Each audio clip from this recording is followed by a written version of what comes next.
An influencer by the name John Pork has been found dead.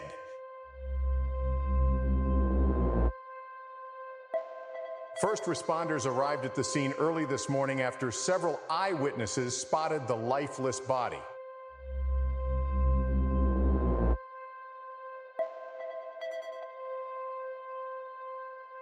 Currently, the FBI is researching the cause of death, but one crucial piece of evidence points to a homicide.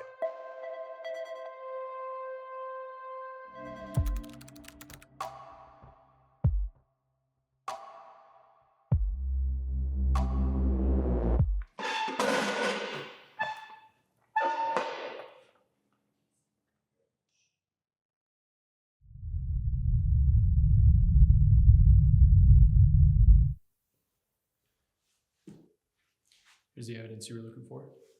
Thanks. So that's him, huh? That's the pig killer.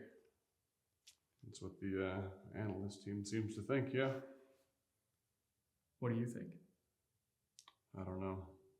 He claims innocence, but I don't buy it. I bet he'll say anything to get out of it. We'll break him. Once we hit him with the Slim Jim, I don't think there's anything he can say. Well, good luck in there. Thanks.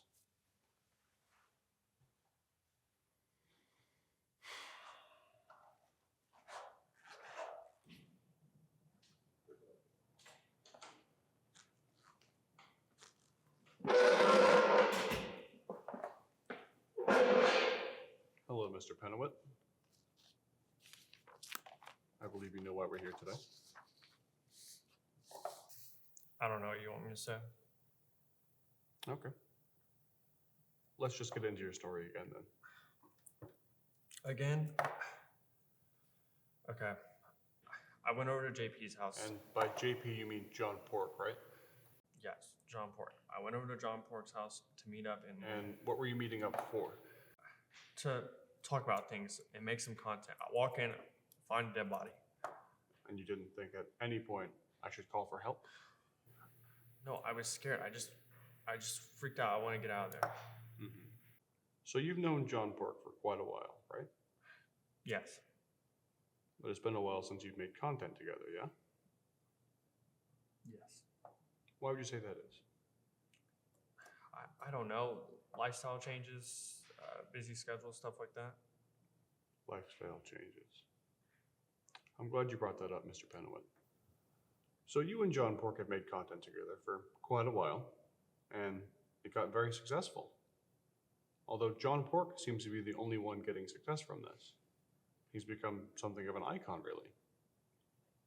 You've been left behind, no? No. I wouldn't say left behind, but How does that make you feel? he blew up. Good for him. Yeah. Okay. Let's get back to your story. So you show up at John Pork's house, and then what? So I went over there, like I said, to film some content. And I pull up, the garage door's cracked, and he's listening to some music. I peek inside, and I find his dead body. I freak out. I go home, and I call the police. And why did you wait until you got home to call the police? I don't know. I just found my best friend dead. Let's talk about the voicemails, Mr. Pennewitt. You left 2 voicemails for John Pork before the time of his murder. And you sounded very disgruntled. I didn't know I was upset, yes. He blew up, and I felt like I deserved some of the credit, but I didn't know he was dead. So you were going over there to confront him? No, I was going over there to make amends and film some content. I'm going to level with you here, Mr. Pennewitt. You left behind some pretty serious evidence at the crime scene. A Slim Jim, half-eaten. Your DNA is on it, and your fingerprints are on it. Here's what I think really happened.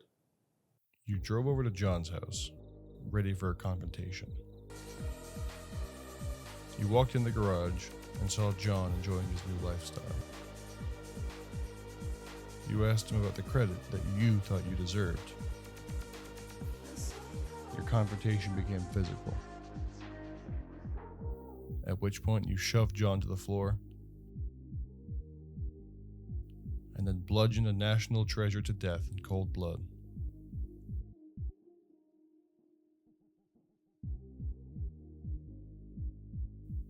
After leaving your sick calling card, you fled the scene in a sorry attempt to save your own ass. That's not how it happened. Look, I pulled up to find JP dead. I went to check if he was okay, but before I could check, I heard footsteps like someone was coming back to finish the job. The door opened and that's when I ran.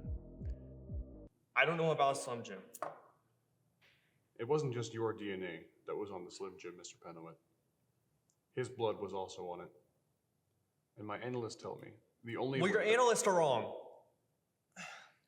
John Pork was my best friend.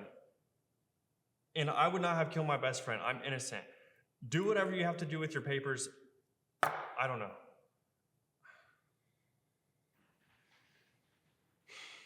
I think we're done here.